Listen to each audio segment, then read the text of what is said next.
Yoshiaki, who's the president of Mitutoyo, and Professor Katsura Shōryū, who is the president of BDK Japan, and there's some other distinguished guests from Japan as well.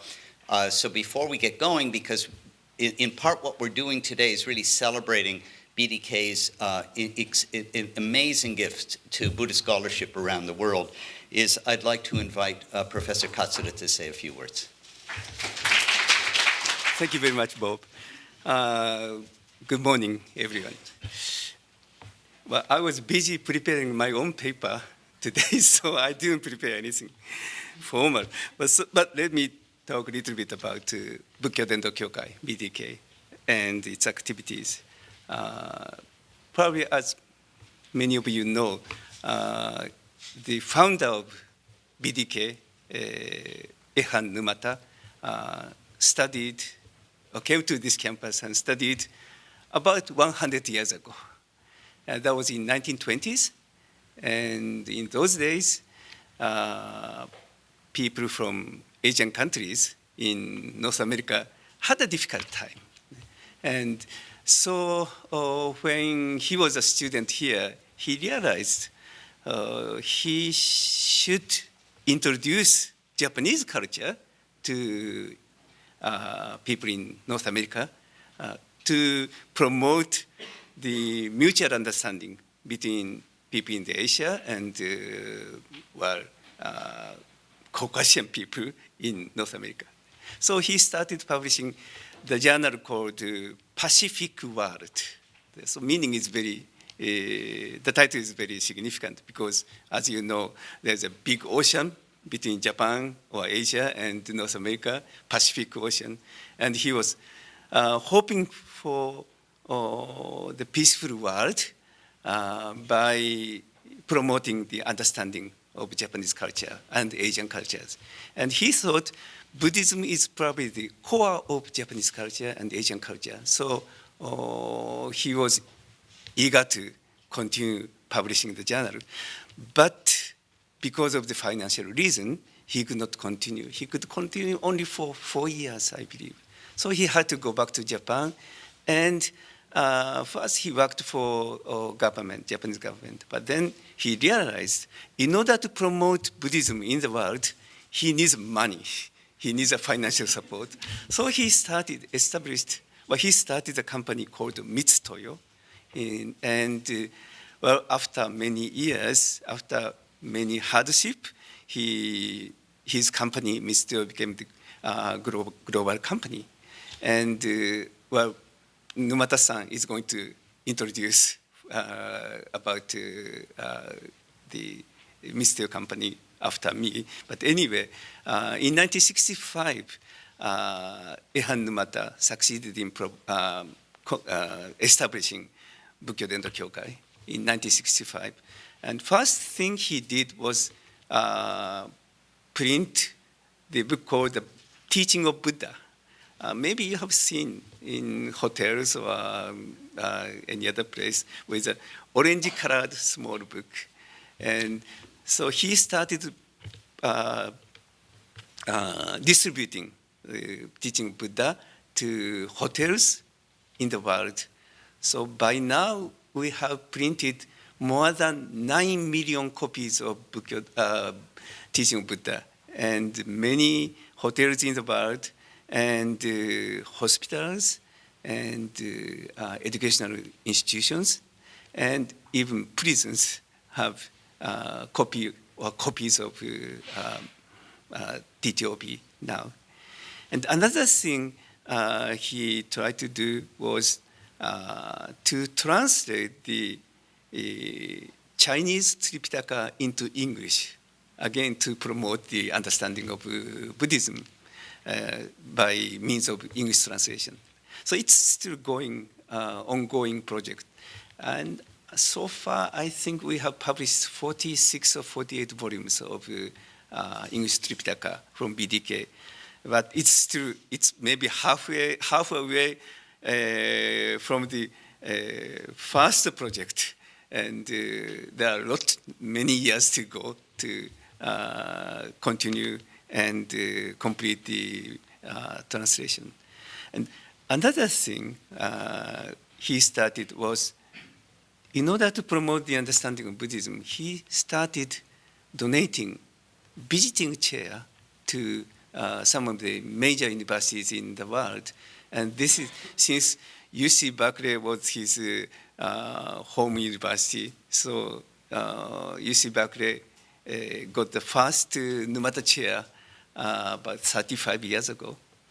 And since then, by now, we have established 17 chairs of Numata chair in some major universities in the world. And one more thing I want to mention is we also have Numata fellowship or scholarship.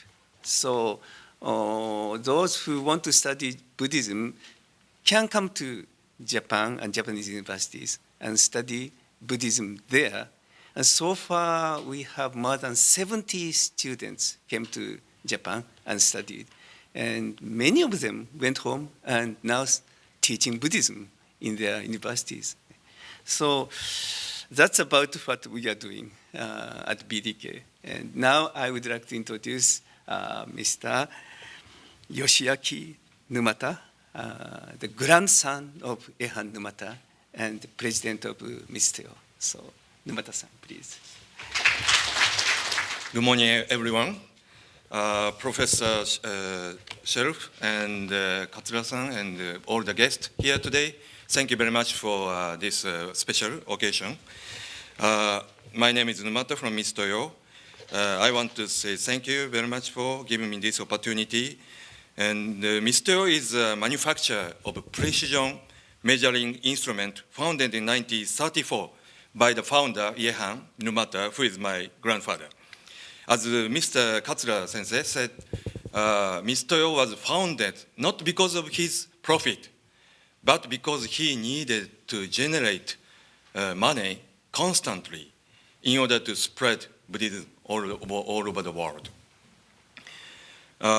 It is a totally different concept from other company and maybe very difficult to teach in business school, I think. And so this company celebrates 85th year's anniversary this year.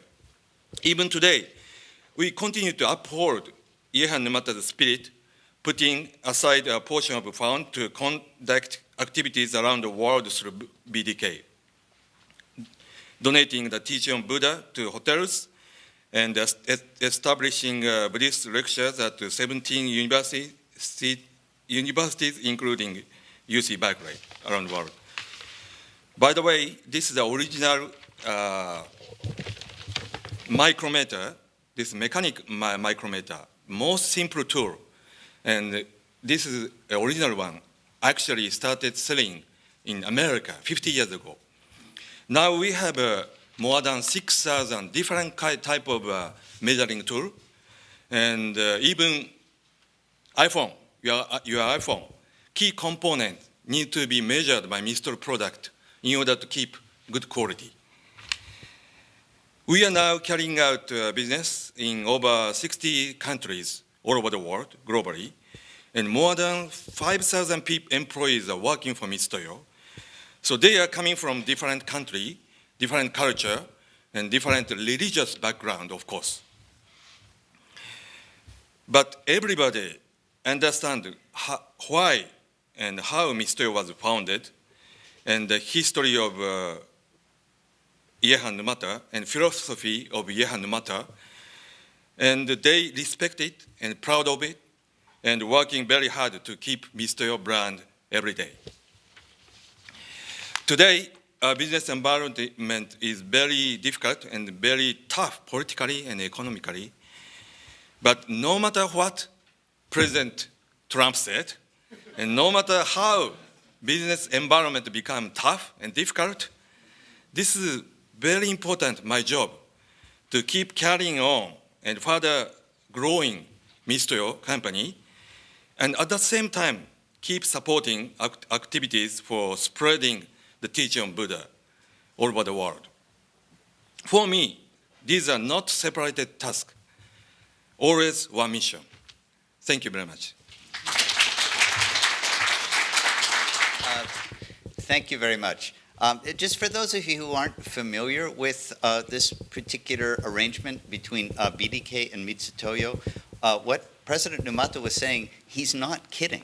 The company was actually created simply to create funds to put into a philanthropic organization. This is the exact opposite of what you see, like with Starbucks, who will say, you know, we'll give a half a cent of every dollar we make towards some, toward giving bicycles to poor kids or whatever it is. This is a company that exists to support Buddhism and to support the study of Buddhism around the world. And I was very pleased in talking to Mr. Numata last night to see that they're really continuing that tradition. It also means that this is a strange company because for its size, I think it's very unprecedented to have a company of that size which has not gone public. And of course, they can't go public because if they went public, it would basically lose the mission. So it's really quite extraordinary, and it's great to have them as donors to Buddhist scholarship and to the academy. So, and in fact, to showcase the results of Numata's largesse, the conference today consists wholly of people who are either from institutions with Numata chairs or from institutions who have received Numata support at some time in the past. So it's really quite a remarkable group. Now, the idea for the conference, other than celebrating the 35th year of the Numata gift to Berkeley, emerged in part from conversations I've had with colleagues, actually including many of the people who are here today, concerning issues in the field of Buddhist philosophy writ large. Two issues, at least to me, seem particularly pressing. The first is intellectual and concerns how one balances the need for philological integrity and exegetical adequacy on the one hand, with the demand for philosophical coherence and significance on the other.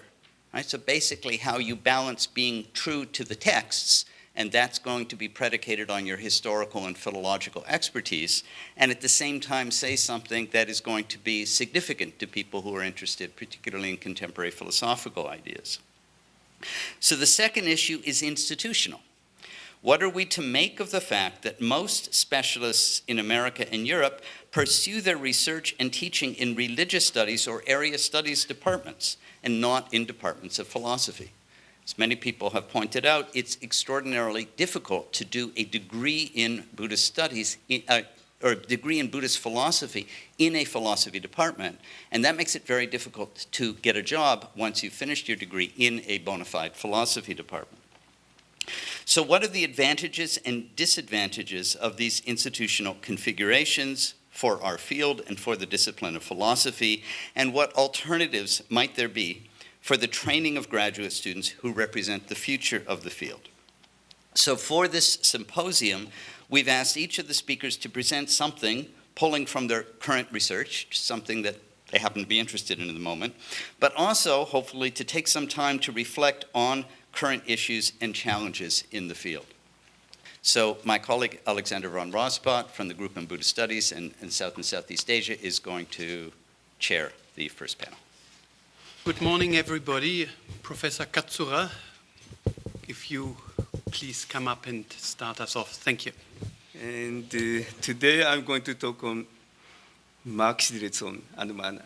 Well, I have known Siderits for many, many years, and I have been working with him. Mark and I translated the Mura Madhyamika Karika, and now he and I are working on another translation of Madhyamaka Avatara, chapter 6. So we already completed the translation, and now he's writing annotations on every verse. And so far, so every year he comes to Kyoto for a couple of months, and we work together. And so far we have covered up to 120 or something. So he's a good friend of mine. But now today I am going to be tough on him. I'm sorry, he's not here. Okay.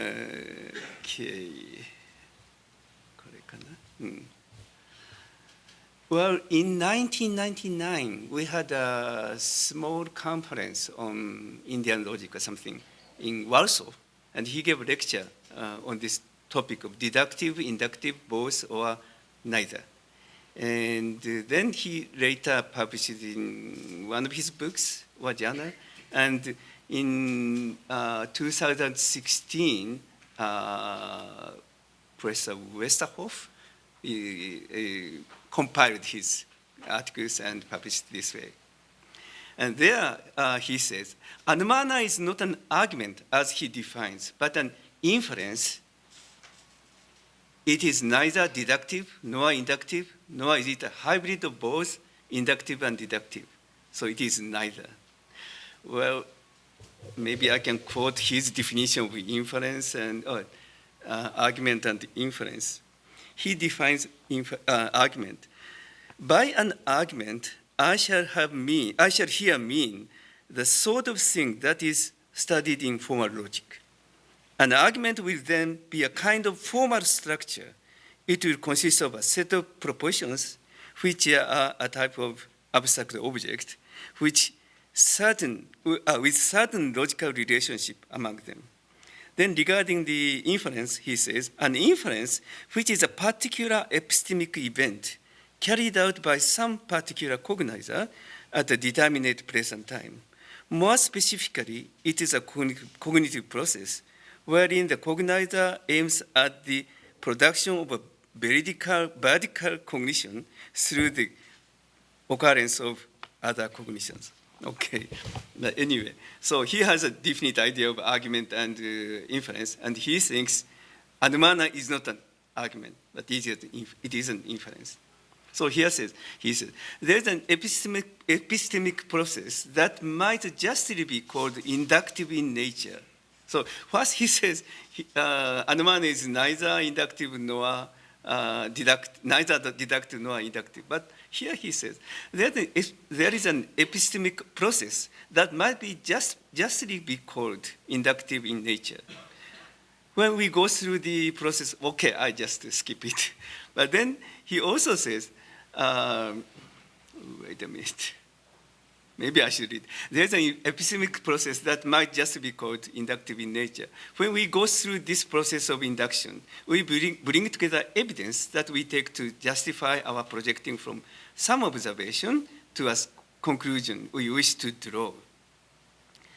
Then he also says, that is Anumāna, instantiates a deductively valid argument pattern, modus ponens, such as there is fire on the mountain because there is smoke on the mountains. Wherever smoke is, where fire is. So he has, although he says Anumāna is neither deductive nor inductive, but he also sees some element of induction and deduction in Indian Anumāna. Okay.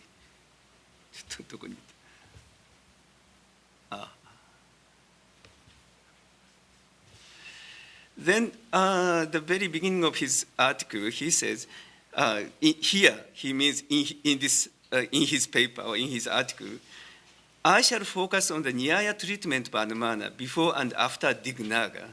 I shall claim that there is no such transition to be found there, that later authors are simply spelling out what was already implicit in the earliest stratum of Indian thought about inferential reasoning. I shall try to support this claim by investigating the nature of the argumentation involved in the Anumāna. Okay, what he means by such transition, I have a pointer.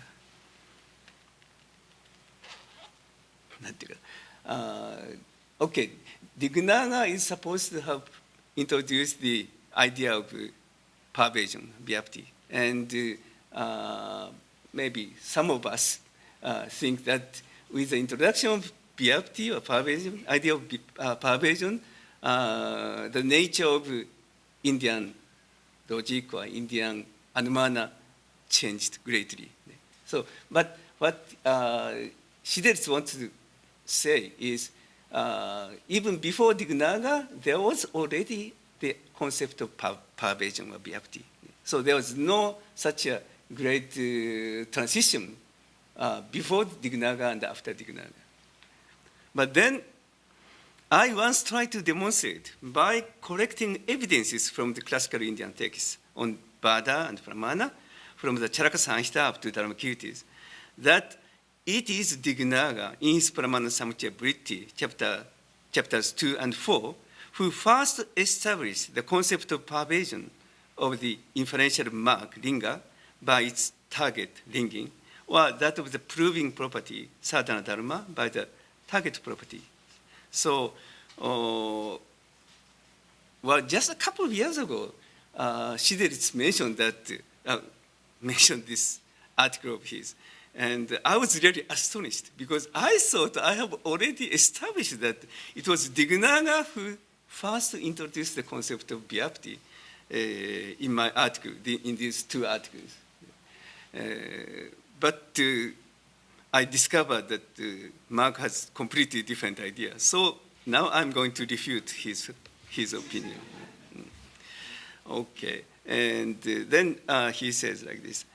I means Siderits. I turn now to the form of Anumāna, and specifically the role that the statement of pervasion, Vyapti, plays in its analysis.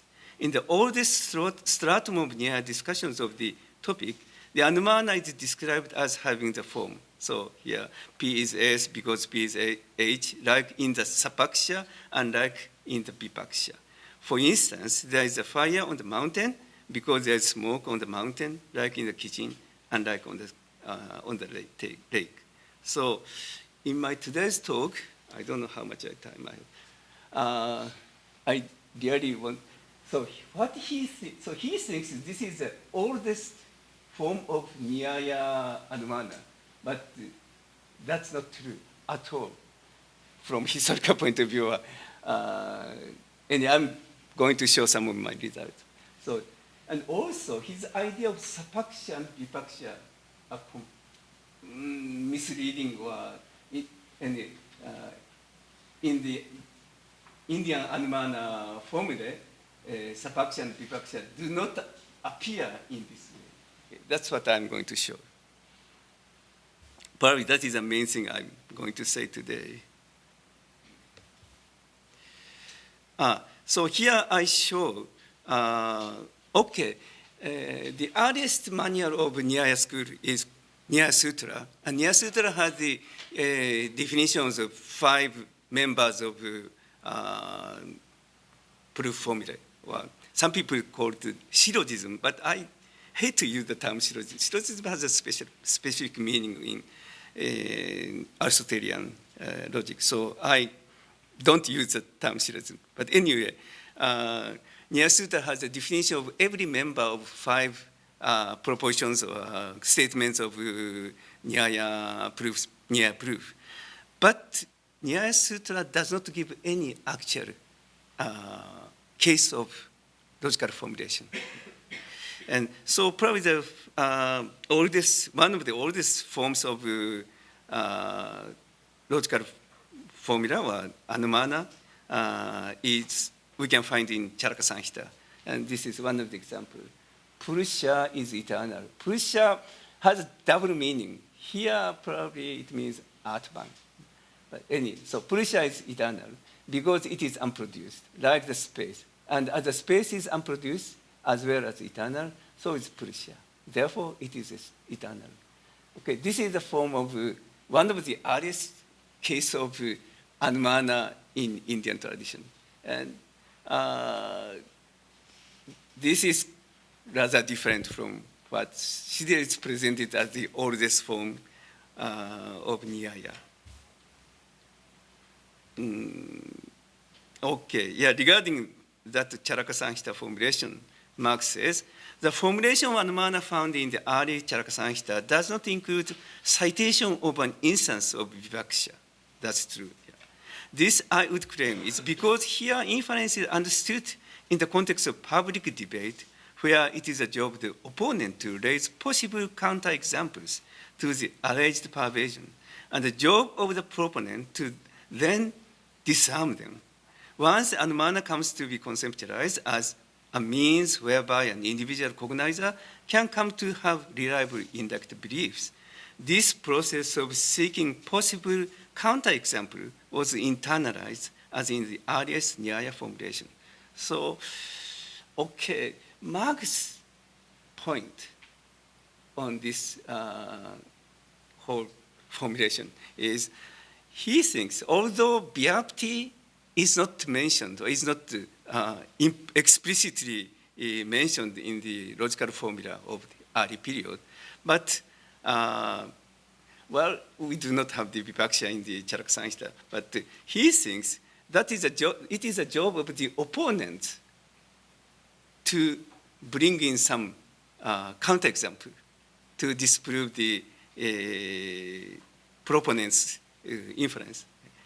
But, okay, but I don't think, well, when we are going through the series of Anumānas in the Indian tradition, I don't think we have the evidence for opponents or even the proponents looking for counterexamples. Only, again, it is only by Dignaga. So Dignaga is probably the first one to think of the possibility of counterexamples. And, well, I'll come up to that point later. So at the time of Charaka-Samhita, I don't think there's any evidence of search for the counterexample. And well, so in Charaka-Samhita, against Stahapana or against proof, there is a case of counterproof, which is called Pratistahapana. But here we don't find any evidence for the search for counterexample. Actually, this is not even the, cannot be the counter argument either, because the reason is quite different from the previous one.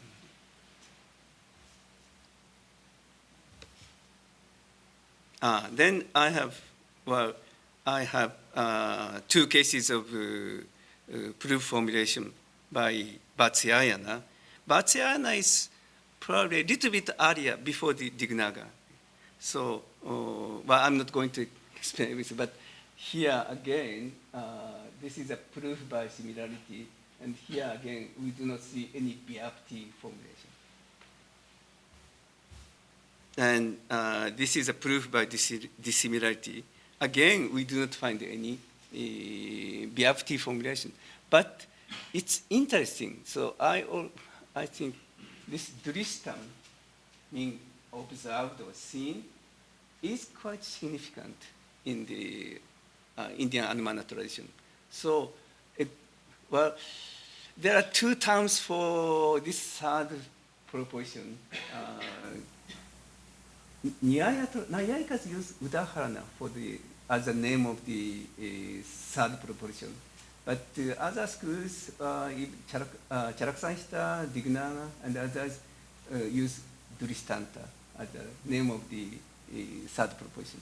But anyway, this existence of Dristam, so although it is Udaharana, but suppose this is the name is Dristanta, so in the Dristanta formulation, we are supposed to have the term Dristam. And that means Dristanta is based on observations. But I just showed these two formulations just to show there is no explicit mentioning of Vyapti.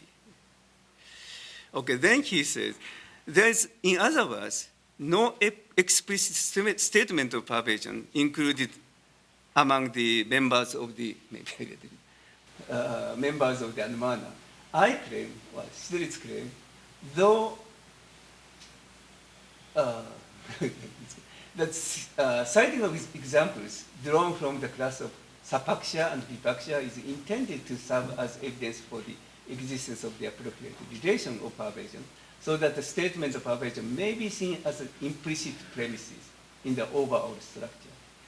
For considering the choice of lake as example of Vipaksha, the point is not that this is an instance that is devoid of both fire and smoke.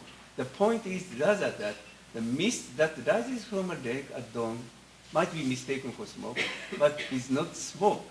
so that the lake does not serve as a counterexample to the propagation of smoke by fire. In other words, the lake is cited as evidence that the principled search for counterexample has been made and has come up. Well, again, he's talking about what he thinks the oldest form of Nyaya proof formulation, or Anumāna.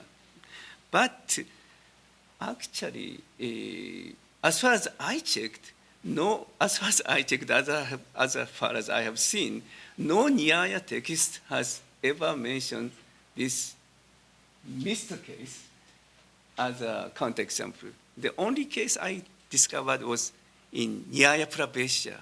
Definitely, Nyaya Pravesya has one instance of checking mist on the lake as being misunderstood as smoke, etc. So again, I just want to say, as a philologist or historian of Indian logic, his estimation of counterexample is not really correct. Then, how much time? Oh, okay, I better. So what I found in the Nyaya tradition is, well, what I found, what Siderits called the oldest form of Nyaya Anumāna is only comes from Tarka-bhāsya. It's a very late manual of Nyaya school. So, well, I just quoted their definition of Svarta Anumāna. Well, of course, Vyapti is already mentioned, and this is a process of some cognizer who had the idea of pervasion can infer from the smoke to fire. And here I quoted a passage from Tarka Sangraha. Tarka Sangraha is a little bit later than Tarka-bhāsya. And I just wanted to mention, because here in Tarka Sangraha, the Nayayikas, the author tries to establish Vyapti by repeated observation, again, Darshana. Just like Kumarila. But yes, then I have quoted this Tarka-bhāsya's Paradharmana, or proof formulation. So here I have, we have this mountain has fire because it possesses the property of having smoke, or because it has a smoke. And that which has smoke has fire, as for example, kitchen. And this mountain is like that, but this mountain has smoke, therefore it is like that, it has fire. So this is exactly what Siderits had in his mind as the oldest form of Nyaya Anumāna. But actually, I can only find it in Tarka-bhāsya, that is 13th century or 12th or 13th century. It's one of the latest manual of Nyaya.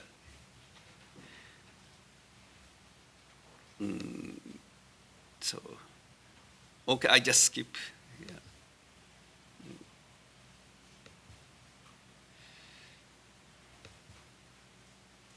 And Tarka-bhāsya even has a Anumāna, Paradharmana, very similar to Buddhist. So sound is not eternal because it is produced. Where there is a property of being produced, there is a property of being non-eternal, like a pot. And this is so Sadharmya Drishtanta, and this is Vaidharmya Drishtanta. Okay, so actually I just wrote a paper. Just a couple of days ago, I finished writing this. And if anybody is interested, I can send it to you.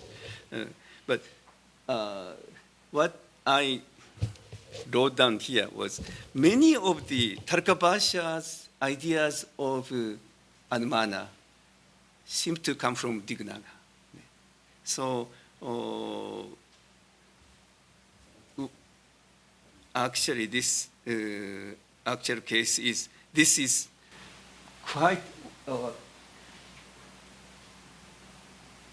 if somebody said this is from Dignaga, I would believe. this is exactly what Dignaga would formalize his Anumāna. So I think there's a strong influence from Dignaga's Anumāna upon later Naiyayikas. Okay. Yeah, here, so I talk about Vipaksha and Paksha. Yes, let's read it. Dignaga divided the world into two realms, the observed or known world, known realm, Drishta or Vidita, and the unobserved or unknown, Adrishta or Avidita realm. And that he further divided the former, this Drishta, into two domains, Sapaksha and Asapaksha. Actually, Dignaga only uses the term Asapaksha, probably not Vipaksha. Vipaksha is a later terminology. So he has an idea of the world is divided into known world and unknown world. And this known world can be divided into Sapaksha and Vipaksha. And this similarity and dissimilarity are determined from the perspective of the target property, Sadhya Dharma, of a proof. For example, in the proof of formulation mentioned, the property of being non-eternal, anityatva, is a target property. The similar domain consists of non-eternal things, and the similar domain consists of eternal things. So this is, I think this sort of definition of Sapaksha, Vipaksha was started by Dignaga. And in this page, I wanted to point out there is a difference between Sapaksha, Vipaksha, and Sadharmya, Drishtanta, and Vaidharmya. Okay, what I mean. So Dignaga divided the world into the known and unknown. And known world is consists of similar domain and dissimilar domain. But then there's another pair of concepts in Indian logic, that is similar examples and dissimilar examples. And sometimes I find, for example, with Siderits, people are confused that similar domains same as similar examples, and dissimilar domains same as dissimilar examples. But that's not true.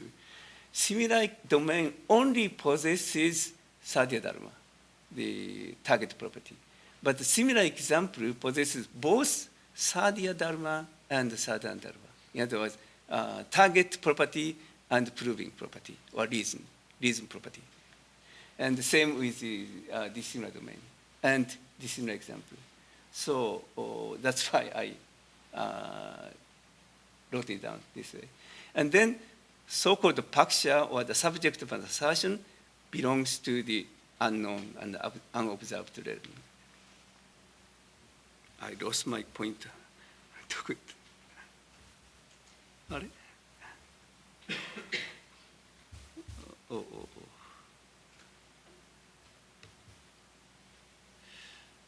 Then I quoted the definition of paksha, sapaksha, and vipaksha from Tarkapasha. It's exactly more or less same as Dignaga's. And also two examples from Tarkapasha. And here, I don't know, I only have 5 minutes. Okay. 10 minutes. Okay. Then maybe. So my understanding of Indian Anumāna is that is a sort of inductive reasoning or influenced by analogy. No? And in order to call Indian Anumāna as inductive reasoning, I often mention this Cardona's definition of Amba and Vyatireka. And so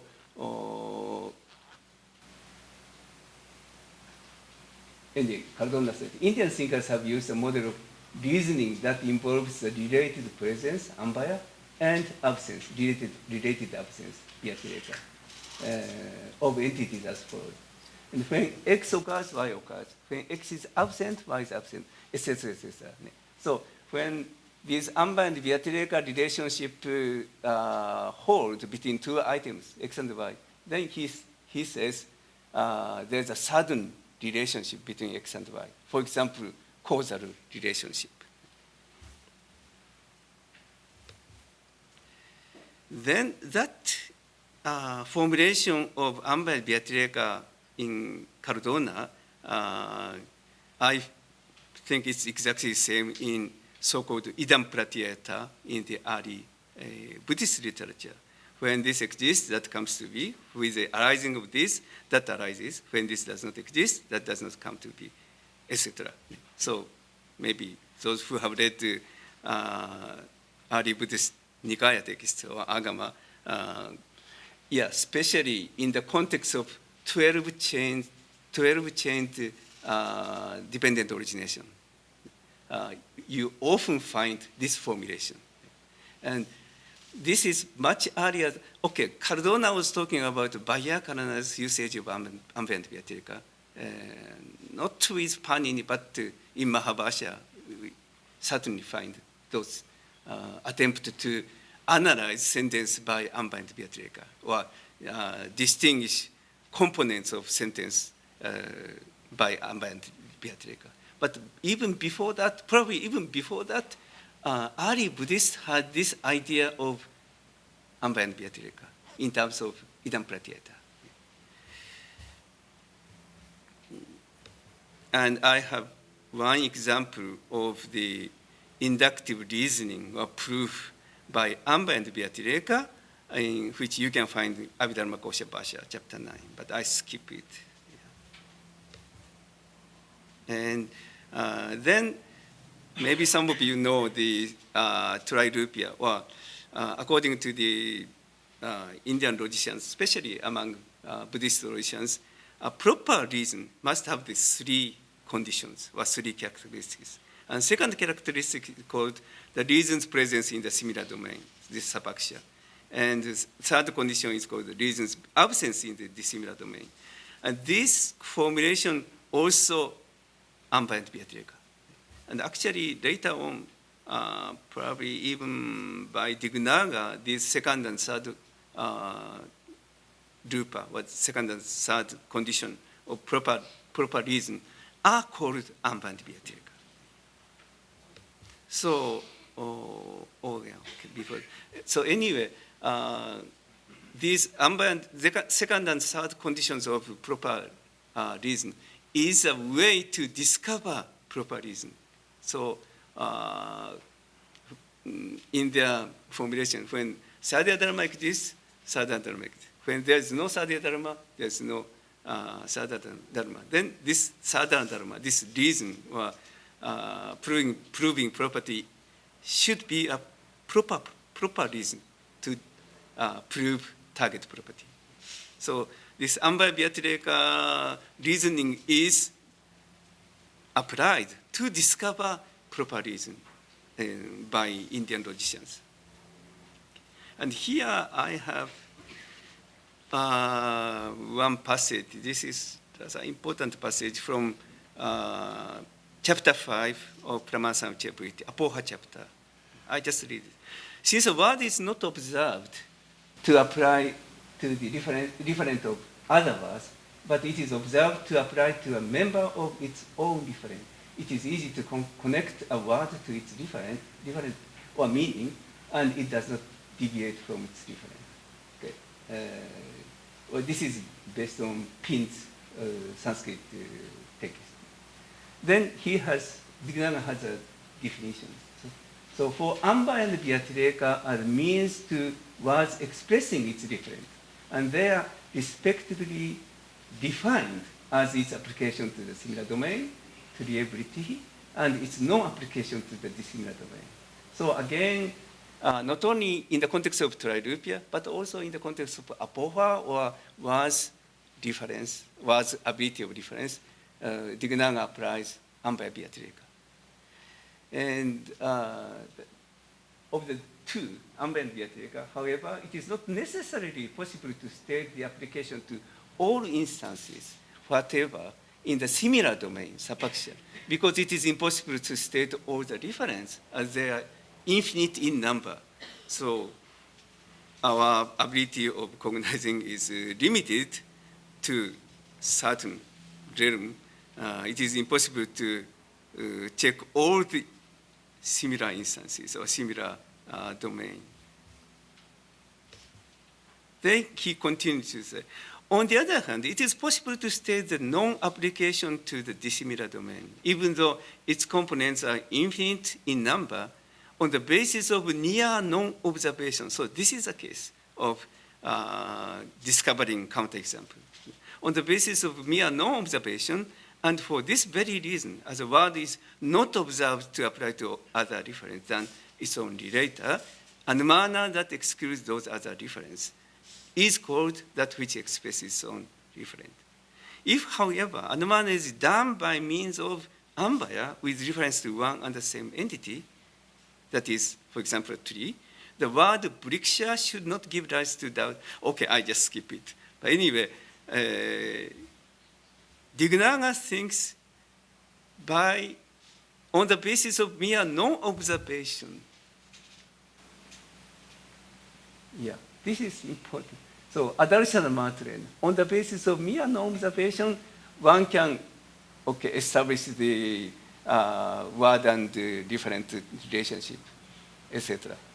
Not positively, but by negative way. In other words, as long as we do not find any counterexample or counter case in the vipaksha or dissimilar domain, we can say a certain word. So as long as we do, let's say the word cow, Indians like to use the example of cow. So word cow, as long as word cow is not applied to horse or dog, etc., we can say word cow means certain animal which has 4 legs, etc., etc. So this is the position of Dignaga. As long as there's no counterexample discovered, we can distinguish, or we can define the word's ability to certain fixed different. And this idea can be applied to Anumāna too. So as long as we do not find any counterexample in vipaksha, so here Siderits can be justified. As long as we cannot find any counterexample in vipaksha, Dignaga thinks we can infer safely. So only with Dignaga, but not before Dignaga, I don't think Siderits' idea of checking the counterexample works. Okay, maybe I just skip. So in Dignaga, this Adarshana Matrana, or non-observation of reason in the vipaksha, is the core of his theory of Anumāna. But then Dharmakirti, so I just mentioned Dharmakirti.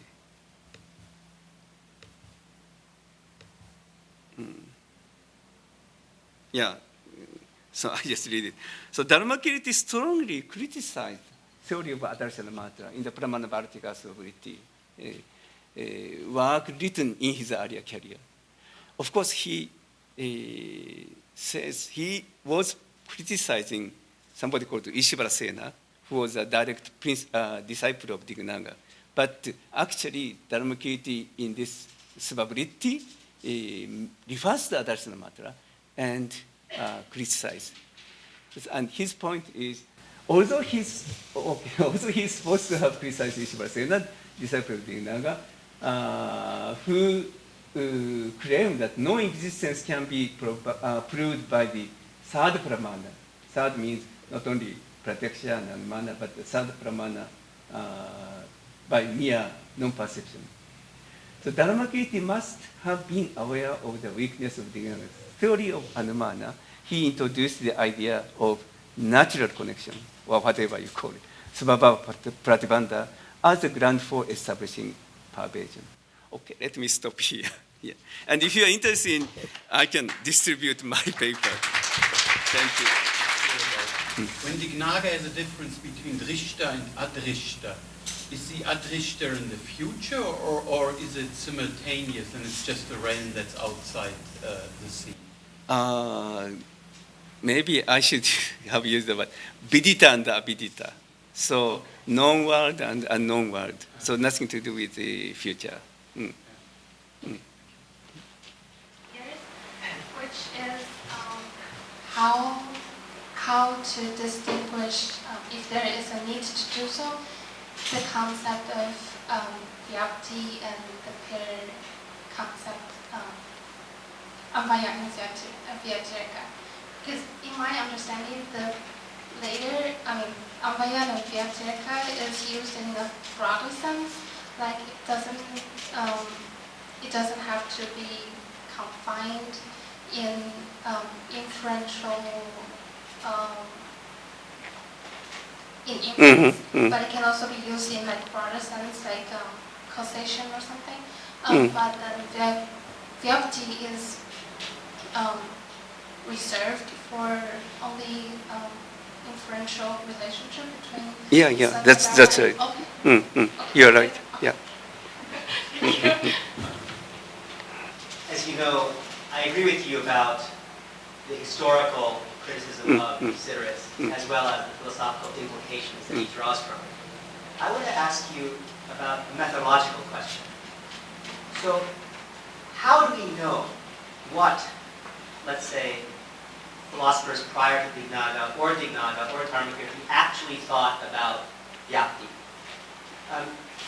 Many people, and not you, but many people think you can simply read off the surface grammar of the way in which vyapti or pervasion is placed in an inference. So if you see a statement like, where there's X, there's Y, then it's obvious that somehow you know what that means, and it's somehow supposed to be some kind of universal generalization.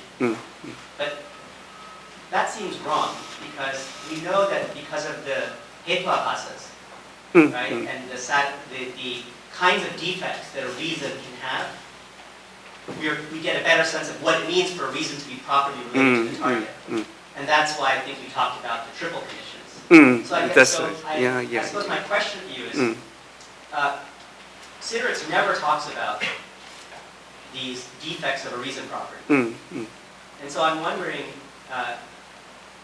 whether you think that in not looking at these defects of a reason property, he's misled by what he sees as the surface grammar of a sentence, and he uses that as a basis for interpreting what inference is. In fact, that's not what anybody.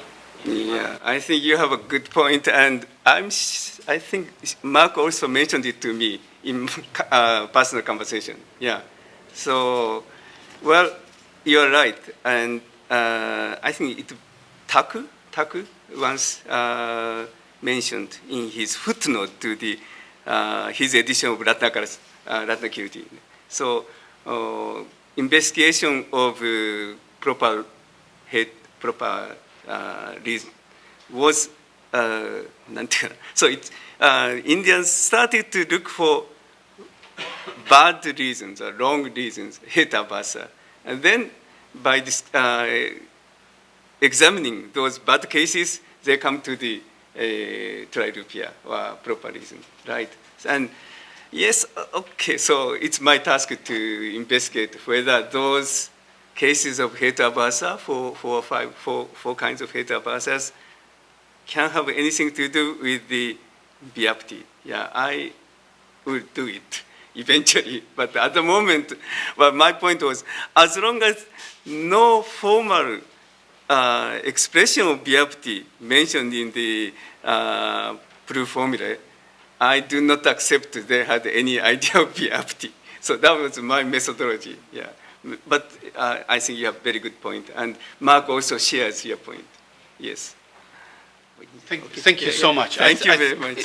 So our second speaker this morning is Professor J. Garfield. If I understand rightly, you're chair of philosophy right now at Smith. Yeah, so he's actually, in that sense, the perfect participant, since what this conference is about is somehow bringing Buddhist studies and philosophy into conversation. Thank you very much for coming.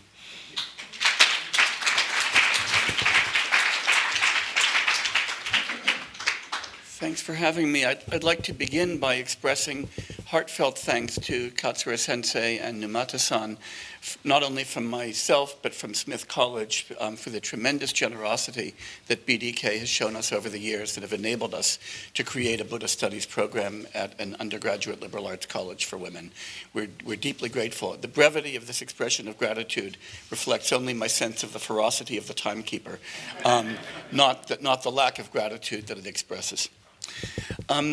So I'm going to be reporting some research that's just kind of coming to a conclusion by a large team of researchers of which I'm a part, called the Yak Herds, some of whom were also cow herds in an earlier life, but we've all kind of moved up the plateau. And it's a project on the history of the debate in Tibet that was inspired by Takstang Lotsawa's 18 Great Contradictions in the Thought of Tsongkhapa in his Siddhanta, his Drupta text, and the way that debate was prosecuted from the 15th through the 18th centuries. So I'm going to be doing a case study, but it's a case study that has very specific methodological morals. One moral that I don't talk about is the fact that it's really good to work in big research teams, and a lot more fun than working alone, too. But I'm going to be focusing on other morals about philosophy and Buddhist studies more particularly. And I begin with an epigraph, which is a longish quotation from a great early 20th century Indian philosopher, not a Buddhist philosopher, Krishna Chandra Bhattacharya, who's also an object of obsession for me. And this is a quotation from the preface to his studies of Vedanta. And here's what Bhattacharya says. The historical study of a school of thought must have methods and aims different from those of a philosophical study, though the studies are mutually supplementary. The philosophical study should come first in the order of time. The historical study of an ancient system of philosophy, to be of any use at all, must be preceded by an earnest study of the philosophy. The historian cannot begin his work at all unless he can live in sympathy into the details of an apparently outworn creed and recognize the truth in the first imperfect adumbrations of it. There is the danger, no doubt, of too easily reading one's philosophical creed into the history, but the opposite danger is more serious still. It is the danger of taking the philosophical type studied as a historic curiosity rather than a recipe for the human soul, and of seeking to explain the curiosity by natural causes instead of seriously examining its merits as philosophy. This, unfortunately, is sometimes the defect of Western expositions of Eastern religion and philosophy. So I want to try to take Krishna Chandra Bhattacharya to heart here. Okay. Philosophy advances through debate. The frisson of critique, revision, defense, and counter-argument generates the sparks of insight that illuminate the nature of knowledge, reality, and life. Buddhist philosophy is no exception to this rule, and the Buddhist tradition has always provided the context for lively debate, both between Buddhists and their non-Buddhist interlocutors, and often with even greater ferocity among Buddhists themselves. As we can often achieve deeper insight into the philosophical traditions and debates by juxtaposing relevantly similar debates from different traditions, allowing each to see what it might have missed, or how its insights are expressed elsewhere. That's what I want to do today. It's in this spirit of dialogue for mutual benefit that we present, that is the Yak Herds through me, a debate concerning epistemology and its relation to metaphysics, to which a great deal of philosophical energy was devoted in Tibet from the mid-15th century through the mid-18th century, and that still remains a topic of dispute today. As we examine this debate, we're going to see questions raised regarding the relationship between knowledge and error and the status of fictional reality, as well as important questions concerning whether justification is even possible in the context of human fallibility and massive error, and in the absence of any foundation either of being or of knowledge. The debate in question arises from the 15th century Tibetan Sakya scholar Takstang Lotsawa Sherpa Rinchen in his 18 Great Contradictions in the Thought of Tsongkhapa, which launches a sustained attack on the interpretation of Madhyamaka by Tsongkhapa. Takstang charges Tsongkhapa with creating an incoherent melange of anti-foundationalist Prasangika Madhyamaka ontology and an epistemology that claims to be able to provide epistemic warrant, and with inconsistently accepting that the world we inhabit is thoroughly deceptive, appearing in a way that does not reflect its true status, while nonetheless insisting that it is something about which we can have knowledge. These issues are relevant not only to ordinary epistemological investigation, but also to the broader understanding of normativity itself. These charges ignited a sustained debate that occupied some of the greatest philosophical minds of Tibet. Tsongkhapa's Geluk followers, such as the first Panchen Lama, Losang Chukyi Gyaltsen, and Jamyang Shepa and Porba Chok, defended his position. Takstang's banner was taken up in the Kagyu tradition by scholars such as the 8th and 9th Karmapas, Mikyu Dorje and Wangchuk Dorje, who argue that Prasangika Madhyamaka entails a thoroughgoing skepticism that denies the possibility of any knowledge at all, and in the context of which nothing at all can even be asserted. Just as this 15th to 18th century debate has antecedents in classical India, and even in 11th and 12th century Tibet, it continues today. Contemporary Sakya and Kagyu scholars press lines of attack consistent with those of Takstang against Tsongkhapa's epistemological and ontological framework, and contemporary Geluk scholars continue to defend that framework. I'm going to start with the big picture of Takstang's critique of Tsongkhapa's project. Takstang accuses Tsongkhapa of error on at least two levels. First, he charges him with misunderstanding Chandrakirti's analysis of the two truths and Chandrakirti's account of knowledge in the conventional realm. Secondly, he accuses Tsongkhapa of concocting an incoherent mixture of anti-foundationalist ontology derived from Chandrakirti and a foundationalist Pramanavada epistemology allegedly derived from Dharmakirti. Each of these critiques raises an interesting set of philosophical problems. In clear words, Chandrakirti glosses conventional or relative truth in three distinct ways. 1, truth by general agreement or convention. 2, mutual dependence. And 3, a concealing or obscurational truth. That is, something that is in fact false but presents itself as true. Depending on which of these analyses one foregrounds, it's possible either to read Chandrakirti as arguing that relative truth is really true, that is, it's conventional truth, or that a relative truth is entirely false, that is, obscurational truth. Tsongkhapa emphasizes the first option in his program, while Takstang emphasizes the second. Although this requires some nuance given Takstang's contextualism, read the forthcoming work for that. So one debate that we're going to be looking at concerns the degree to which relative truth can be considered a species of truth, raising in turn the larger question, hey, just what is truth? Moreover, Chandrakirti explicitly rejects Dignaga's argument that there are only two epistemic warrants, perception and inference, asserting that Buddhists can also admit such warrants as testimony and analogy, and not explicitly ruling out others. He also endorses Nagarjuna's explicit rejection of a foundationalist epistemology in Nagarjuna's reply to objections, suggesting that no epistemic instrument is self-authenticating and that knowledge has no foundations. Dignaga, on the other hand, is committed, in virtue of his reductionist program in epistemology, to the foundational and self-authenticating status of perception and inference. It's for this reason that both Tsongkhapa and Takstang part company for him. Takstang, however, unlike Tsongkhapa, thinks that any commitment to the use of non-deceptive epistemic instruments with respect to relative truth in the Madhyamaka context commits one to a pernicious ontological realism, and so is antithetical to Prasangika Madhyamaka. Madhyamaka always raises the specter of relativism.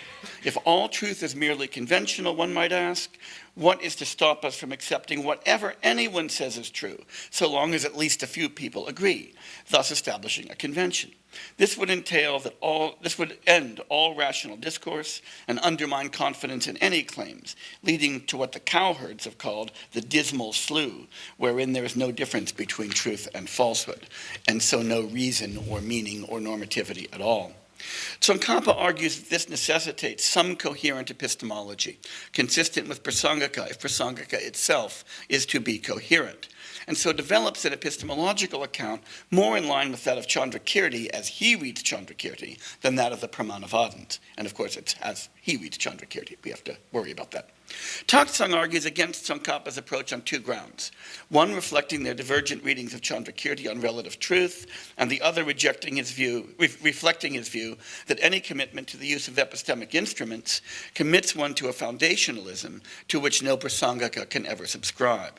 First, he argues that since relative truth is deceptive, it is entirely false, and so not genuine truth at all.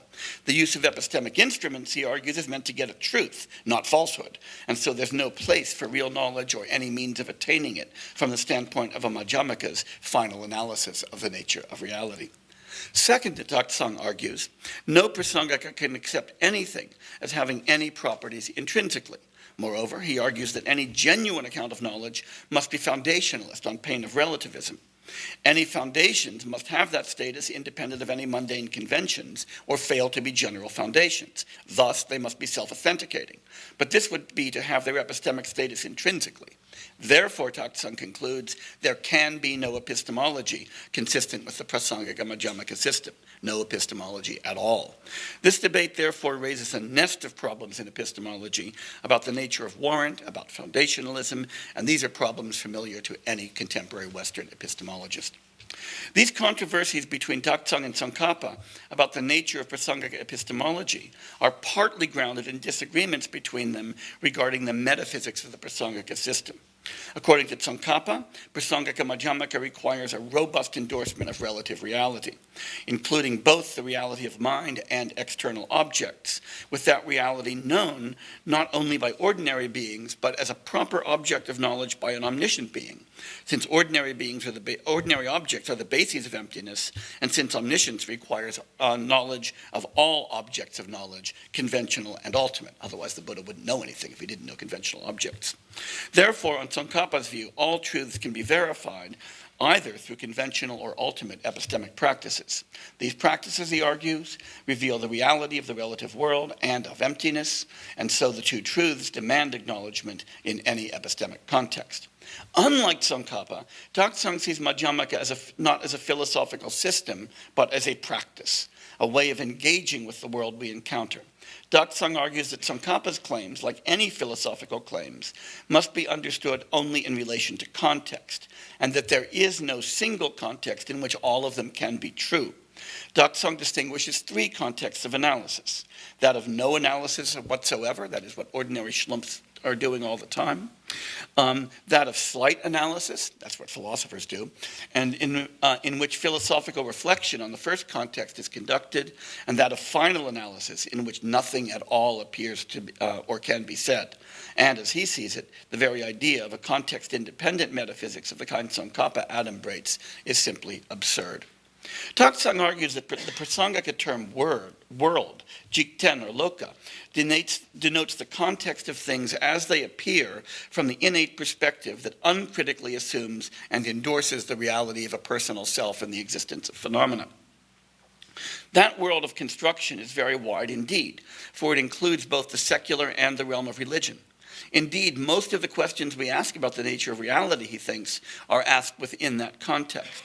Most importantly, Takstang regards truth itself as necessarily contextual, and argues that the distinction between the relative and ultimate truths is itself context relative, arising only in the second context of analysis.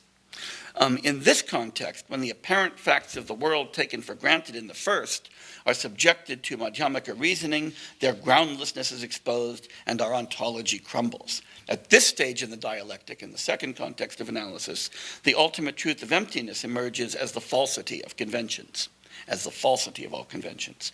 Its realization leads to the transcendence of error.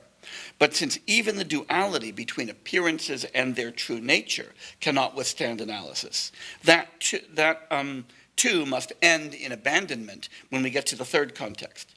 The Madhyamaka inquiry, in the end, thus leads to the relinquishment, on Takstang's view, even of the two truths, the cornerstone of Tsongkhapa's metaphysics. There is, therefore, on Takstang's account, no basis for any context-independent metaphysics or epistemology.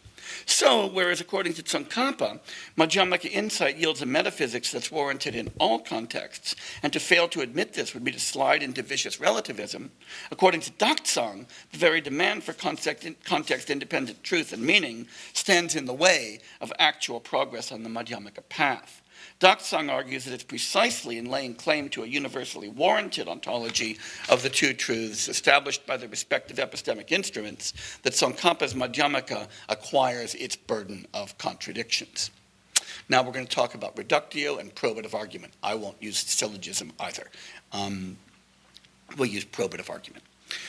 Takstang charges Tsongkhapa with inconsistency when he says, now I'm going to quote Takstang, the presence of inference contradicts the absence of probative arguments. In other words, if you're going to use reductio, you're already committed to inference. Doesn't matter whether the reductio arguments or probative arguments. Although, according to Takstang, inferences and probative arguments are fine in mundane contexts, as when we say there is smoke on that hill, so there is fire, neither of these claims, nor the entailments that underwrite the inference, we're using entailment for vyapti here, are accepted by a prasangika in the second or third contexts, because this would imply a commitment regarding the nature of reality that's antithetic to the anti-realism of Madhyamaka. On this understanding, prasangikas can assent to the claims of the world only as an anthropologist would, describing how ordinary people use language and make sense of their environments. And you could participate in those conventions when it's useful, as a kind of participant observer. As Chandrakirti states, what the six unimpaired senses apprehend in the mundane world is held to be real by the world. The rest, according to the world, is deceptive. Other than anthropological descriptions that simply describe the way the world is in the first context and what people do when they engage in inference, Takstang argues, a prasangika in the end doesn't say anything about how the world actually is, because he denies that there is any way that the world really is. Using inference to show that phenomena like chairs lack intrinsic nature might be a useful crutch to help one move into a prasangika perspective, but Takstang argues such a move is only one step in an anti-realist direction. It too has to be abandoned once one understands prasangika. And this is why Takstang thinks that Tsongkhapa should not accept inference as an epistemic warrant at all, any kind, anywhere. To do so would be to think that there are actually standards of validity. And Takstang emphasizes there are none in the prasangika system, just stuff that ordinary idiots agree about. Tsongkhapa, hoping to give ethical injunctions some bite and to make sense of the Buddhist doctrine of dependent origination, argues that we can know that things arise dependently and that karma operates. He avers that even though persons and events only exist conventionally, within the domain of convention they are real and can be known to be real, and if they can be known to be real, there must be epistemic instruments by means of which we know them, and warrants for those claims. In short, according to Tsongkhapa, even if it's only conventionally true, there must be something more than mere untutored consensus that vindicates confidence in interdependence and therefore emptiness, and that our confidence in interdependence is indeed warranted conventionally. So according to Tsongkhapa, a prasangika must accept the validity of inference. Even though nothing has any properties intrinsically, even conventionally, Tsongkhapa wants to affirm that water is wet, that fire burns, and so forth. And he wants a robust epistemology to validate these facts. Indeed, Tsongkhapa even accepts inference as a means for discerning the ultimate truth, taking the emptiness that's ascertained conceptually and the emptiness that's directly perceived to be the same object, although apprehended through different subjective means. Thus, he argues, inference is an epistemic instrument that can give us knowledge both of conventional and ultimate reality. This is where Takstang charges him with inconsistency. According to Takstang, accepting the validity of probative arguments and inferences is inconsistent with prasangika's radical anti-realism. Probative arguments and inferential cognitions both rise and fall together, since each presupposes convention-independent standards of validity, and so it's contradictory to accept one and to reject the other in the same context. Moreover, according to Takstang, in the context of final analysis, there is nothing true about ultimate reality. And so there is no epistemic instrument, especially one as conceptual as inference, that could provide such knowledge. Thus, he argues, even to say that things are empty is not an actual representation of the way things are, precisely because there is no accurate representation of the way things are. So, at issue in this debate are two further philosophical questions. Can an anti-realist maintain a commitment to standards of argument validity? And can the non-conceptualizable be known at all? Now we're going to talk about pramana and anti-foundationalism for a little bit. Dignaga and Dharmakirti limit the instruments of knowledge to perception and inference.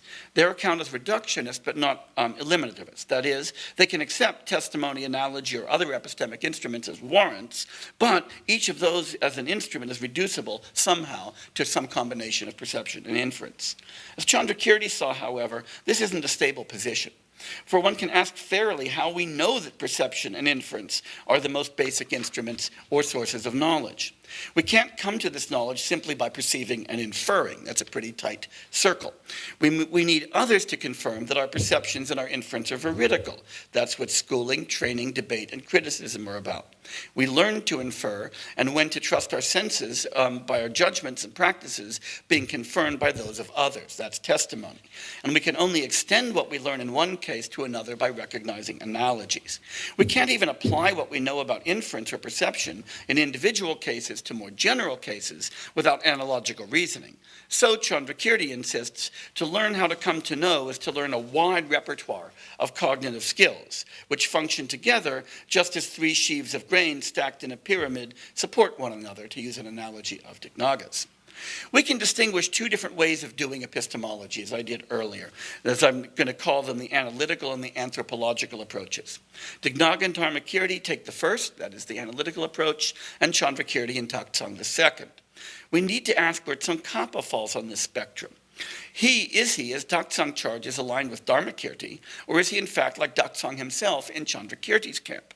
On the analytical approach to epistemology, we ask what knowledge must be like a priori, and then produce an account of the ideal epistemic practices that would generate knowledge so conceived. Knowledge that in this case would consist in the appropriate use of these epistemic instruments, and they, when correctly used, warrant belief and action. On this approach to epistemology, normativity precedes and governs practice. Think Descartes. The anthropological approach, on the other hand, takes knowledge acquisition to be one of the many human norm-governed practices and asks empirically how we engage in that practice. The methods of knowledge acquisition and justification are then simply those we in fact use in our epistemic activities. Chandrakirti examines ordinary conventions regarding information gathering and justification and concludes that we generally do it in at least four ways: perception, inference, testimony, and analogy. On this approach to epistemology, normativity emerges from practice, it doesn't precede it. Think Hume, not Descartes. This connects directly to the issue about foundationalism. On this reading, Chandrakirti follows Nagarjuna as a coherentist. In replies to objections, Nagarjuna asks whether pramanas are foundational or self-warranting. He responds that they're not. He asserts that pramanas are justified by the objects of knowledge, the prameyas, that they deliver just as prameyas are warranted by pramanas. How do I know my eyes are good? Because they deliver visible objects reliably. How do I know what visible objects are around me? Because I know my eyes are good. Chandrakirti might add that in cases of uncertainty, my judgment might require validation by an expert, such as an ophthalmologist, a little bit of testimony.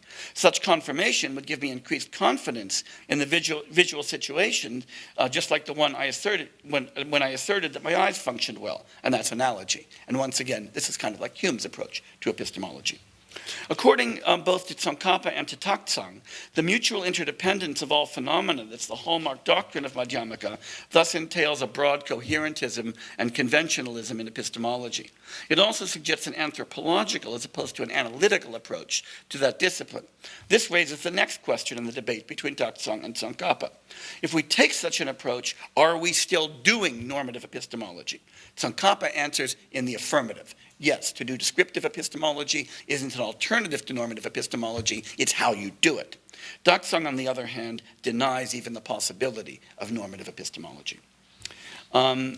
Conventions, one might say, are good for some things, like deciding on which side of the road to drive, but they don't determine what's morally acceptable or what the nature of the universe is, or to get to the present subject, what actually counts as justificatory. It's acceptable that the correct side of the road on which to drive is the right in the USA and the left in Japan, and that that's simply determined by agreement. But we must remember that it was once agreed by many that human chattel slavery is acceptable, and that whales are fish. Anthropology is descriptive, not prescriptive, not primitively normative. And so it can describe misguided epistemic practices as well as successful ones. And mere agreement seems insufficient to establish matters of moral or empirical facts, or that modus ponens is valid, and that affirming the consequent is not. How do we avoid the slippery slope into rank relativism? To what extent can we take the conventional and conventional truth seriously if we're also going to take the truth in conventional truth seriously? That's the question at issue between these guys. These are further questions that divide Tsongkhapa and Takstang. They each see that if conventions are to be truly meaningful, there must be at least a moderately realistic way of understanding them. Like Bhavaveka, Tsongkhapa responds to this position with modus ponens, and so defends a kind of realism about the conventional. Like Buddhapalita, Takstang replies with modus tollens, and so denies that conventions have any real force at all. Tsongkhapa takes seriously both the recursive character of conventions and the ways that normativity can emerge from pragmatic success, both in the epistemological and the moral domains. Takstang claims the only real epistemic success lies in complete transcendence of conventional reality. This debate is grounded in alternative readings of the concept of relative truth as it's used in Indian Madhyamaka texts. As we noted above, Samvarti-Satya can either be can be read as meaning mundane conventions. This reading underlies Chandrakirti's insistence that conventional truth is a kind of truth and is taking seriously the distinction between truth and falsity within the conventional domain. It's also the sense that underlies the robust realism about the conventional we find in Tsongkhapa's philosophy and in the Geluk tradition. Families, nations, currencies, and colleges are all, and we might say Numata chairs, are all established by convention. They're all functional. They're all constituted by collective cognitive activity. But they are not for that reason unreal or deceptive. That's their mode of reality, not their mode of unreality. But Samvarti has that second meaning, concealing or occluding. And in this sense, to be Samvarti is essentially to be deceptive, and so in an important sense to be false, as a false friend, a false ceiling, or a false start. That's a way of appearing to be one thing while actually being another sort. We agree about many conventions, including not only what side of the road to drive or how to value our currency, but also on what constitutes a reasonable epistemic practice, how to engage in argument, how to proceed with moral criticism. But if this agreement is to be more than mere agreement, if it's to be norm constituting, it can't be arbitrary. For the Prasangakas, as understood by Tsongkhapa, the escape from arbitrariness rests on the degree to which such agreement facilitates our achieving our goals.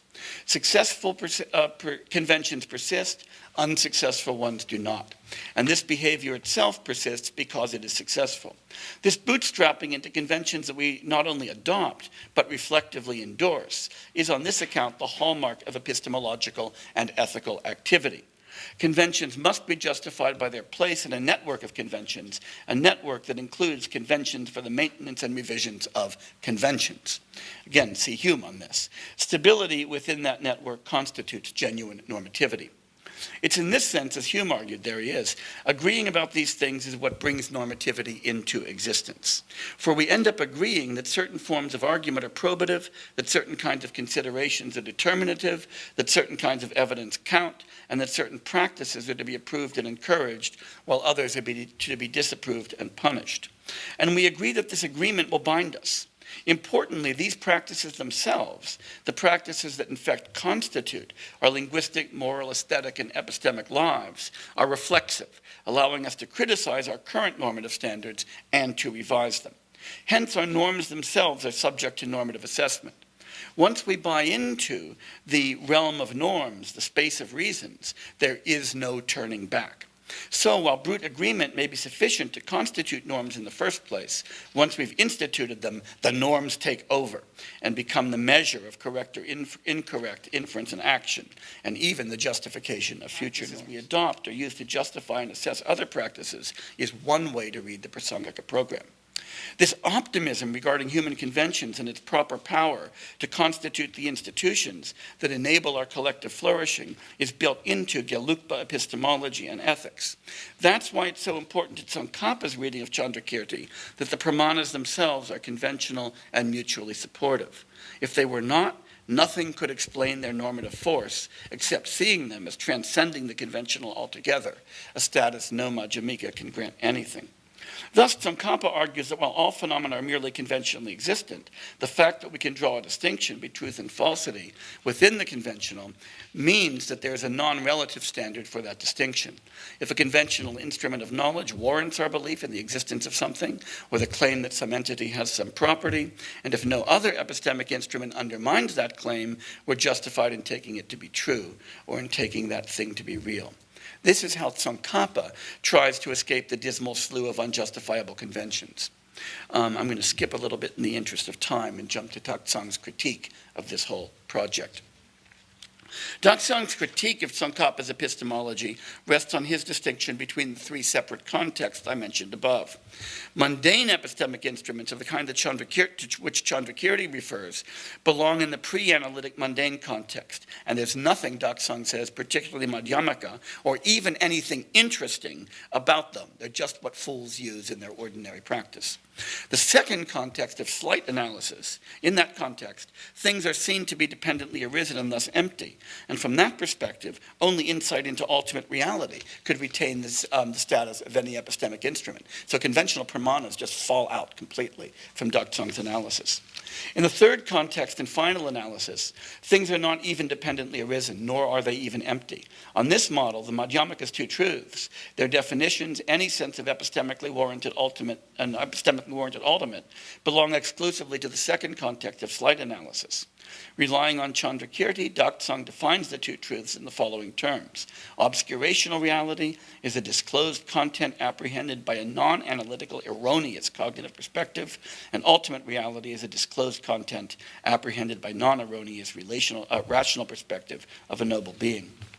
Takstang charges that Tsongkhapa's insistence that conventional epistemic instruments are non-deceptive with respect to their objects, and so cannot be undermined by any amount of ultimate analysis, reduces to full-blown foundationalism, and is hence inconsistent with Chandrakirti's Prasangika.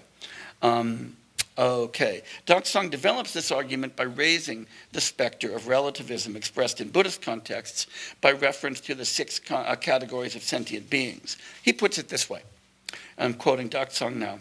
The six types of beings each have their respective epistemic instruments. The six types of beings each have their respective epistemic instruments contradicts the position that physical matter is epistemically warranted.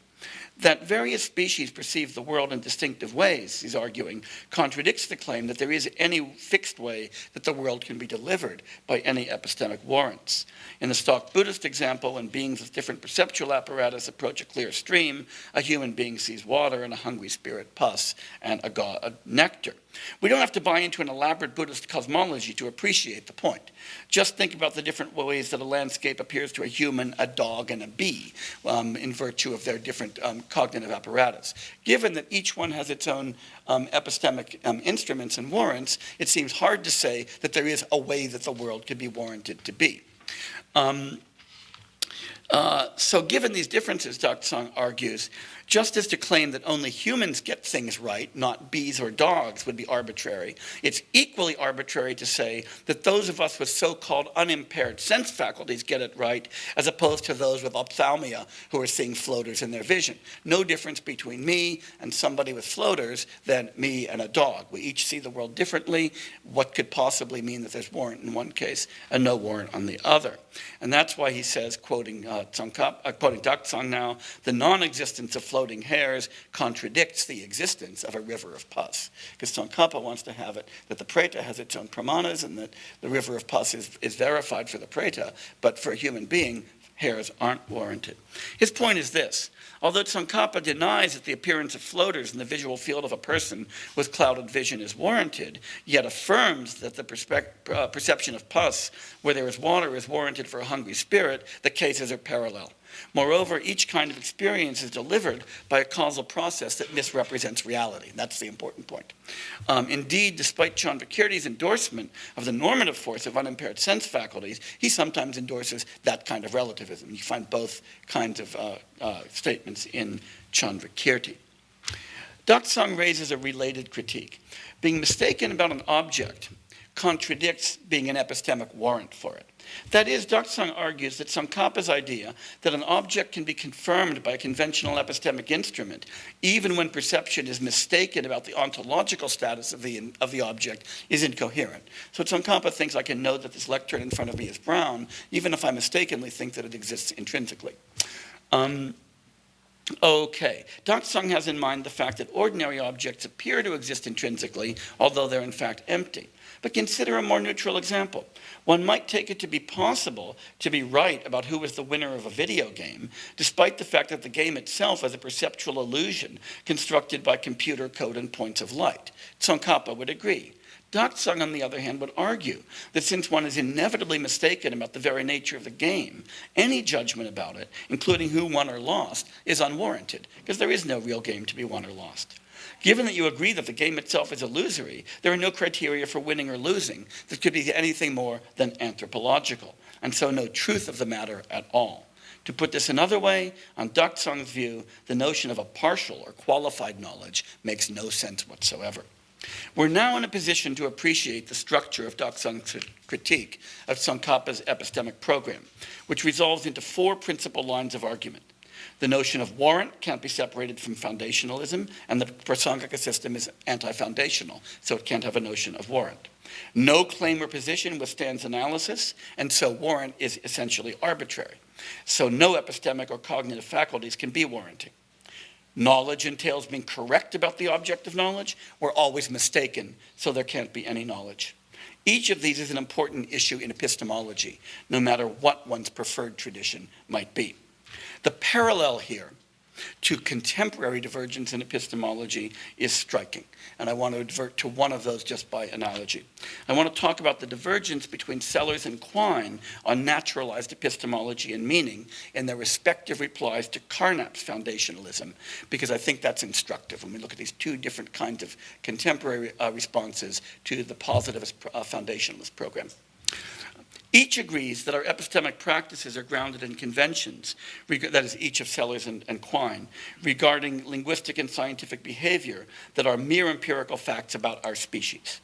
Each agrees that our use of words is governed by merely contingent behavioral regularities.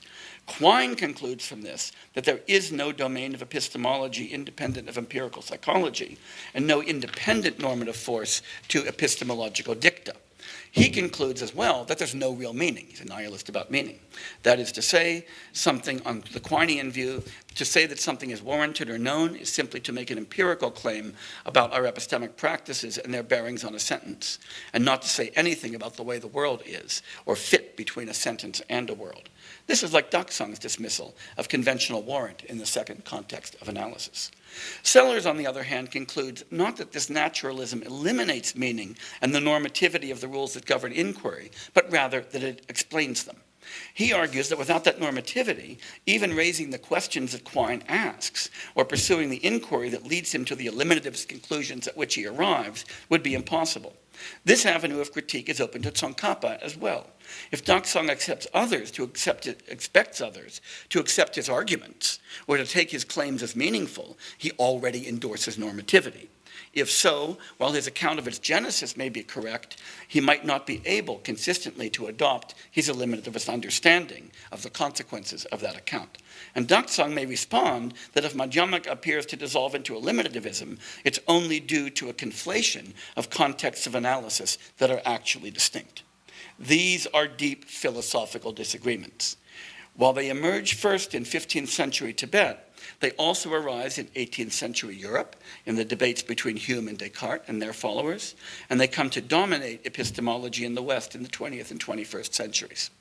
An important reason to examine the Tibetan debate we address is to learn more about how to prosecute these questions in our own context. That's Krishna Chandra's point. That's why we bother in the first place, reading these damned old books. It's an important reason to bring Western philosophical techniques, as opposed to purely philological techniques, to bear in reading these texts, is that without doing so, we can't even understand what they mean. Thanks very much. Thanks very much. One thing I was quite intrigued by is when you talked about recursive pragmatism. I don't think I understood that fully Because it seemed to me that that still presupposes the notion of success in some ways, absolutely, because you would have to say, well, which conventions are okay? Well, those conventions are okay, that lead to success. Now, of course, the question is, where do you get the notion of success from? It doesn't just come out of the hat. So you will have to presumably assume that this is at least absolute in such a way that given the conventional nature of samsara, we are thrown in specific conventions are accepted. But of course the difficulty might be that we can, if we just make up other notions of success, then different conventions come out as okay. So that seems to be a pretty devastating critique of how I understood your account of recursive pragmatism. So I'm wondering whether I missed something there. No, I don't think you missed anything. I think you took Takstang's line.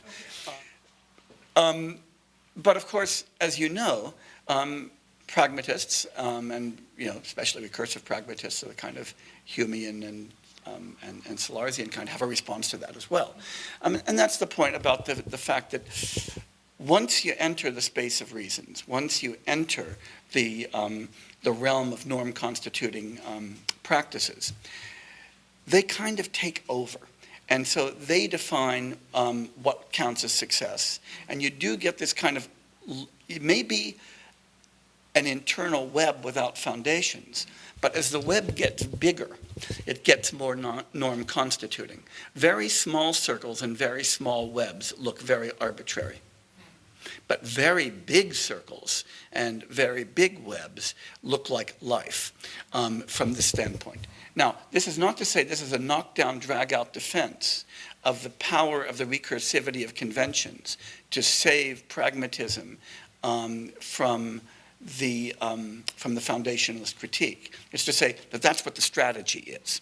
And it's not to say that the foundationalist critique can't work.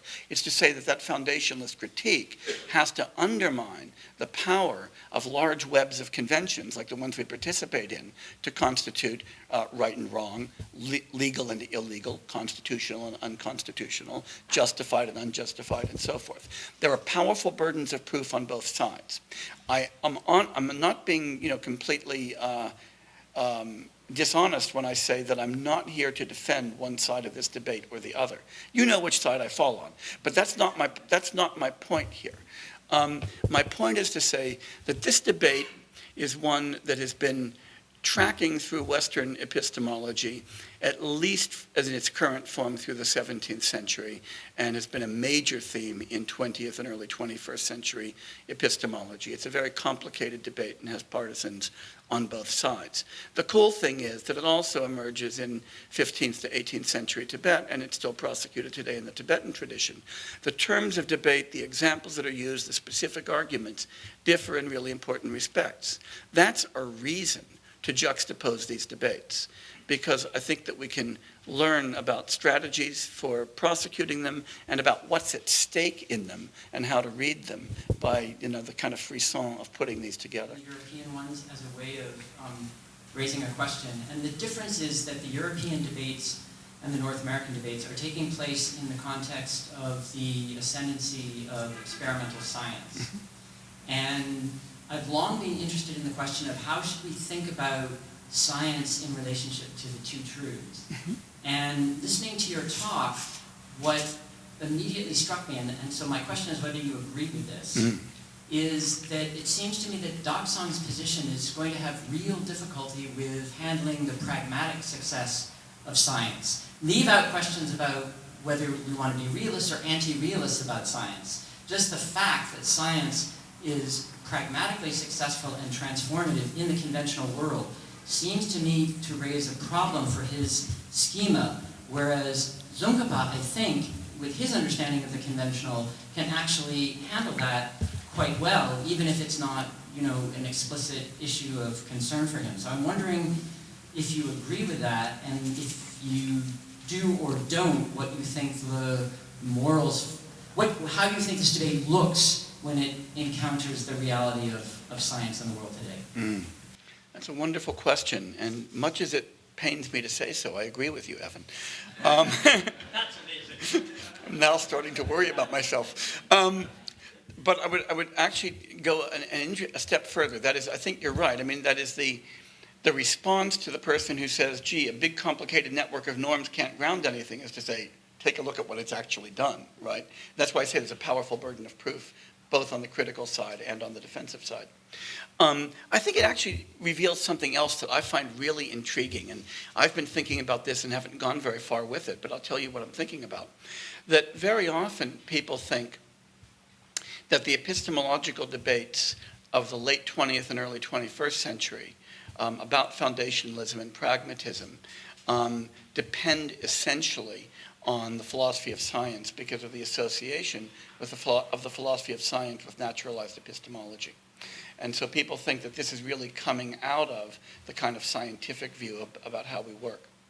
I think one of the cool things about looking at the Tibetan debate is that it makes it clear that the philosophy of science, while it's been accidentally stirred into this, is probably a fifth wheel in the debate, only because so many of exactly the same questions get posed by people who aren't thinking about science at all, unless you want to do something hyperbolic and to say, gee, and when the moment you think about the 6 realms, you're thinking about science. I don't think you are.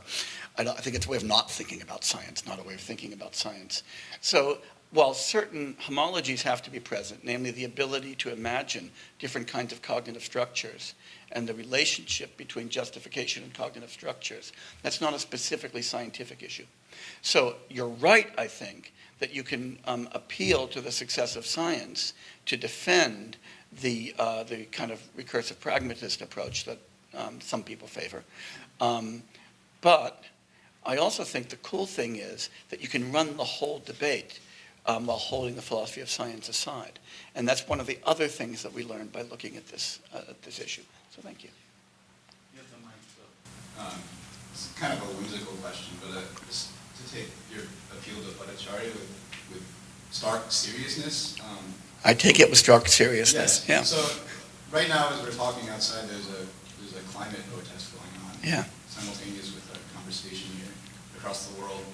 At some level, they're trying to work out this same kind of issue about sort of analytical versus anthropological approaches, reasons or agreements in which are going to be more effective. Maybe this is a Tsongkhapa way of putting it, I guess, but do Takstang and Tsongkhapa have anything to say to this very real application of this issue? Are we all going to end up being kind of Tsongkhapaists in the end?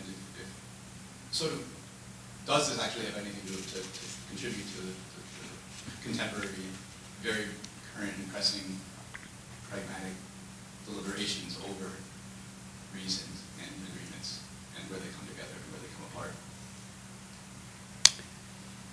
That's a fascinating and deep question, and I won't pretend that I've thought about it. So I'm just going to answer off the top of my head in 2 ways, and I'm also going to express complete confidence that what I'm about to say is probably false and half-baked, okay? But I don't mind that because I'm happy to endorse paradoxes.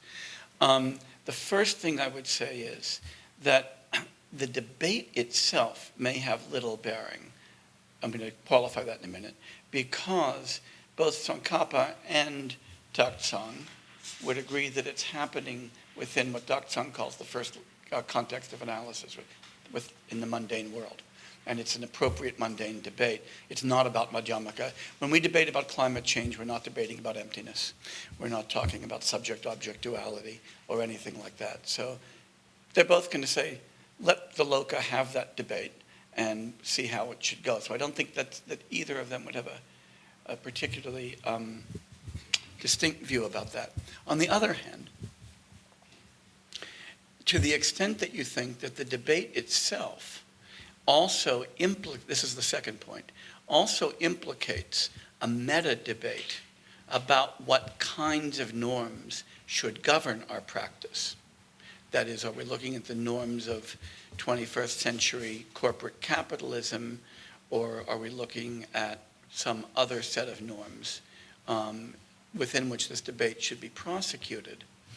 Then I guess they're going to disagree about this, and that Tsongkhapa is going to think you can have a legitimate debate about norms that makes sense in a way that Takstang kind of thinks that's beside the point because norms are kind of fictional anyway. but I'm really talking off the top of my head, and I don't have any confidence in what I'm saying. So don't believe anything I just said, including this. Yeah. This is a follow-up to your answer to Evan's question. I like both the question and your answer quite a bit.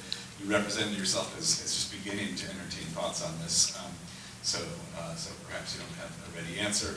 I wonder if you'll agree at least that this would be something that one would have to pursue, or might promisingly pursue further by way of continuing to think through that answer. And that's that the reason that Buddhists in Tibet can frame the same kinds of questions, notwithstanding the lack of the model of science, is that the idea of ultimate truth is doing something like the same kind of work. And ultimate truth is not arrived at by way of scientific inquiry, but it's nevertheless the idea of a privileged description that is neutral with respect to perspective or whatever. So my question, my thought is, I wonder if you see, or if you would expect to see in debates about the nature of ultimate truth, some of the same kinds of positions you see in philosophy of science about realism and unrealism, and the status of theories, theoretical objects, and so on. That's going to be no. And that's because part of what's at issue between Tsongkhapa and Takstang is whether in the final analysis there is any ultimate truth, or you can say anything about it. Tsongkhapa does think that there is an ultimate truth, that you can know it, that you can say things about it, that it's both distinct from and identical to the conventional truth, et cetera, and he would agree with you that it's got a kind of regulative status with respect to what we say about the conventional. What we say about the conventional had better not be inconsistent with the ultimate truth. Takstang doesn't think so. Takstang thinks that you could only even say that from the second level of analysis, and that if you really understand it in the second level of analysis, you're driven to the third. And in the third, there's nothing. And that's what really counts. So weirdly, when you start looking at this debate, and this really comes home when you read Wangchuk Dorje's text in this debate, which is a fascinating, fascinating document. I'll just quote you a little bit of it to give you a sense of the flavor of this. Wangchuk Dorje has this view that Prasangikas don't say anything at all. They don't write anything at all, but that other people say that they do, right? So he says, do we say that Chandrakirti is a Prasangika? No. Other people say that we say Chandrakirti is a Prasangika. Do we say that other people say that we say Chandrakirti is a Prasangika? No. Other people say that we say that other people say that Chandrakirti is a Prasangika. And just goes on like this, right? And he just goes on with example after example, right? And really hammering home the fact that these Geluk-Sakya fools who think that they can say something about the two truths, if they do that, they're not even Madhyamikas, right? There's something else, right? They're at best other people, right? Read Chipa, right? Fools, right? So he, that very issue that you would hope would be a regulative fulcrum that would get this argument going is itself contested. There's very little in this debate that is not contested. That's one of the things I think makes it so interesting. Last two questions. Hey, Jen. Thank you. That was wonderful. I found it extremely fascinating. I was very curious about the notion of foundationalism that's being used in the classical Indian and Tibetan context in comparison to the 17th century and the 20th century context. I'm less familiar with what might be the right way to characterize it in the 17th and 16th century, but I do have an idea of developments in the 20th century, so I want to go from that perspective. So one of the things we see in foundationalism in the 20th century is that people start to drop the idea of foundations as a fixed point, and they go towards a floating point model. And I think one would easily see this from looking at Wittgenstein's work on in uncertainty, where he talks about the riverbed, and then talks about the riverbed changing over time, with things flowing through the river as a channel. And I wonder if in the classical Indian and Tibetan context, the notion of foundation is always stuck with a rigid view of foundations. Like, if you're a foundationalist, what you're really committing yourself to is the idea that there are these fixed pramanas that always remain, or these fixed sources or fixed bedrock things that can't change. And that the context of the debate between them and their opponents is on a fixed point model. And then when we compare it to the 20th century, we find some people exploring foundationalism in a way in which it has more of a floating point. And I'll make one last way to illustrate this question. Oftentimes when we look in mathematics, it's very clearly that we have to take something like a foundationalist model, but we all understand the role that different axiomatic systems do in developing our models in set theory and induction. And so we can say relative to these different models, we'll get different answers in mathematics. So is there something like the floating point model that is being debated in the Tibetan context? Thank you very much. All right. As you know, a big and loaded question.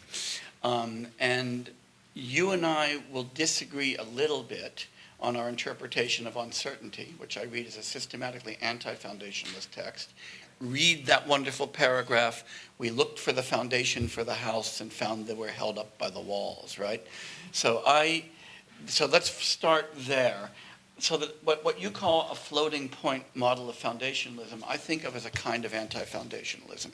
So I think what we're really talking about here is finite kind of grounding models, right? That there's going to be some base, there's got to be a ground on pain of regress.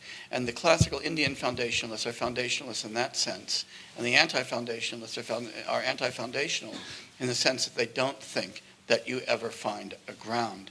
So when we're looking at the at different models of pramanas, as Tsongkhapa reads Chandrakirti, he's saying, look, suppose you count 4, and Chandrakirti leaves it open, but gives us at least 4. Notice that they're mutually supportive.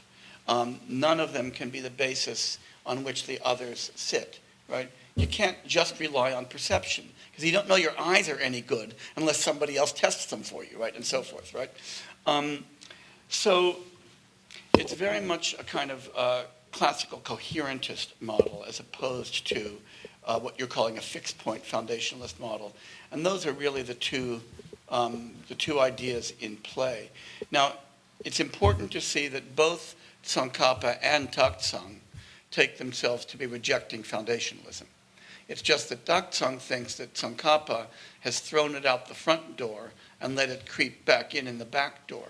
And that's because he thinks that you can't make any sense of the idea of pramana without foundation, that otherwise it's just arbitrary. And so Takstang is kind of associating being conventional with being arbitrary, and Tsongkhapa is going the other way and saying it's actually conventions that stop us from being arbitrary. Now, that's a really interesting fight to have, right? And that's a fight that we were familiar with in the West as well as then. That's why it's worth reading this, but it's also why really getting a philosophical understanding of that fight, which I think of as a broad fight about the status and structure of normativity clear, is important in order even to be able to translate these texts, let alone to understand and systematize them. And that's why I think of this, coming back to the point of this conference, as a methodological brief for Krishna Chandra Bhattacharya's approach to these matters. And I mean that to be a kind of radical claim. Yeah. This would be a great point to stop. So Okay. Pani might stop the last question. I'll ask it later. It's a great point to stop, I think. Okay. Okay.